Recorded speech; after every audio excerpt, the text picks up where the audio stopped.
Salut, c'est Okedax. Alors ça y est, troisième vidéo sur le sujet, comme j'avais prévenu. Donc quels ont été mes symptômes qui ont fait que je me suis rendu compte que probablement j'étais enceinte.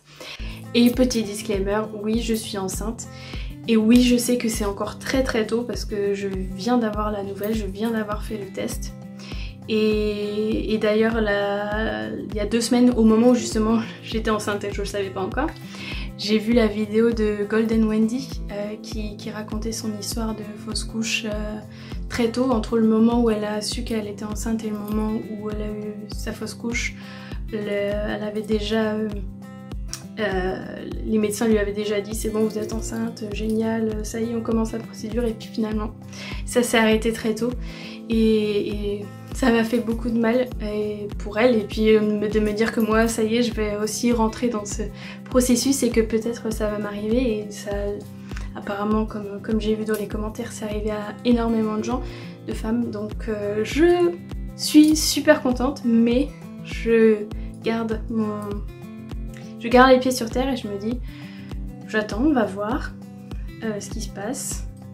À 3 mois déjà on verra si tout est encore bien là et si tout va bien. Mais c'est quand même toujours une bonne nouvelle de voir que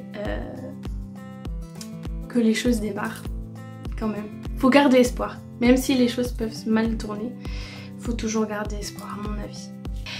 Alors, donc théoriquement je suis tombée enceinte exactement le 1er août et le 4 août j'ai fait une chose que jamais je ne fais à part quand j'ai allaité, mais jamais je ne fais ça, et ce jour-là dans la douche je me suis dit tiens je vais essayer, et en fait j'ai pressé le bout de mon sein, le mamelon, comme je l'avais fait pour le tout début de l'allaitement où il fallait tirer le colostrum parce qu'elle n'arrivait pas à prendre le sein et du coup il fallait le faire manuellement.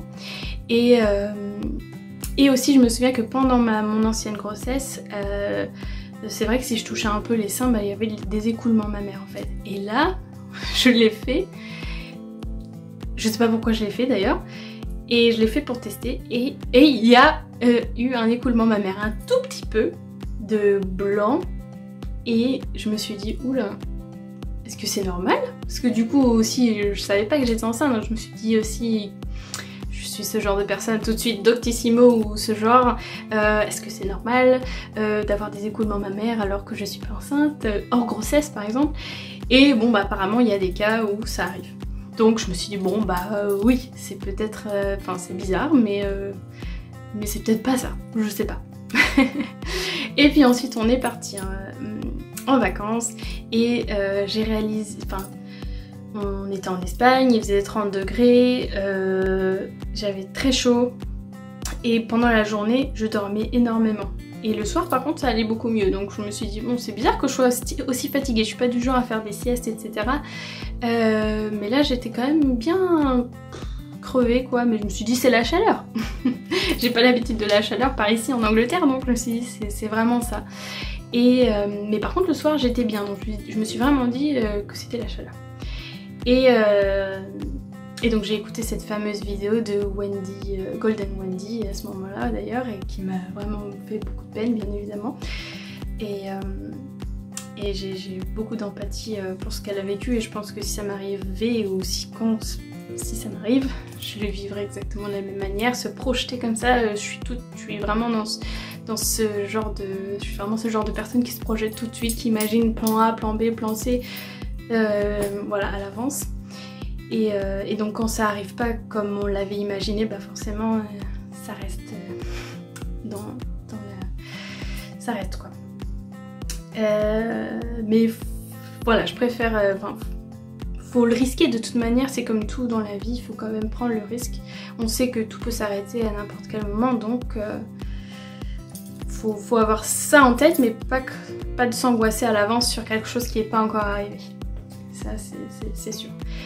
Et donc voilà, donc finalement à ce moment-là j'étais déjà enceinte, je le savais pas. Mais ça c'était vraiment mes 2 gros symptômes que je me suis dit peut-être qu'en rentrant de vacances je vais vérifier tout ça et je vais faire un petit test. Et le test a été... Enfin non, je me suis dit c'était un peu trop tôt parce que du coup si j'étais tombée enceinte, ça veut dire que ça faisait qu'une semaine. C'est beaucoup trop tôt pour faire les tests de grossesse pour qu'ils soient positifs. Donc cette fois je me suis dit je vais au moins attendre 2 semaines pour pouvoir faire le test et pour qu'au moins j'ai une vraie réponse quoi. Et donc du coup ça s'est avéré un petit peu positif, c'était une petite barre toute... Il n'y avait pas vraiment une deuxième barre mais il y avait quelque chose et ça y était pas les fois d'avant où j'avais fait des tests. Donc je me suis dit oh, est-ce que c'est ça? Oui je pense que c'est ça. Apparemment les faux positifs n'existent pas donc il y avait forcément quelque chose. Et donc tous les jours après ça j'ai refait des tests et ça devenait de plus en plus clair que j'étais bien enceinte. Et là aujourd'hui je fais un vrai test Clear Blue pour vraiment me rassurer. Et oui c'est bon, il y avait bien les 2 petites barres, ça c'est ok, ça s'est fait valider. Je peux aller faire mon rendez-vous chez le GP, le médecin. Et donc oui les symptômes, donc après avoir su que j'étais enceinte donc avec ce premier test, c'est vrai que je me suis rendu compte que mes seins étaient un petit peu sensibles. J'ai commencé à avoir un peu des troubles digestifs mais j'en ai à chaque fois que j'ai mes règles donc ça m'a pas forcément alarmée avant. Et pareil un petit peu de douleur en bas du ventre au niveau de ma cicatrice de césarienne d'ailleurs, parce que je me souviens qu'à l'époque où après ma césarienne ça me faisait des douleurs aussi par là et il me semble que c'était à peu près ça. Donc j'espère que ça n'a rien à voir avec la césarienne en elle-même parce que ça m'embêterait, mais non je pense que c'est juste des douleurs normales du bas du ventre, du début de grossesse, de tout ce qui chamboule là-dedans. Donc je pense qu'il n'y a pas à s'inquiéter. Gardons espoir. Abonnez-vous si vous voulez poursuivre la grossesse au fur et à mesure. Parce que je vais faire ça soit par mois, soit par semaine. Je sais pas encore, ça dépendra de mes disponibilités. Mais voilà, merci d'avoir regardé. Ok, d'accord.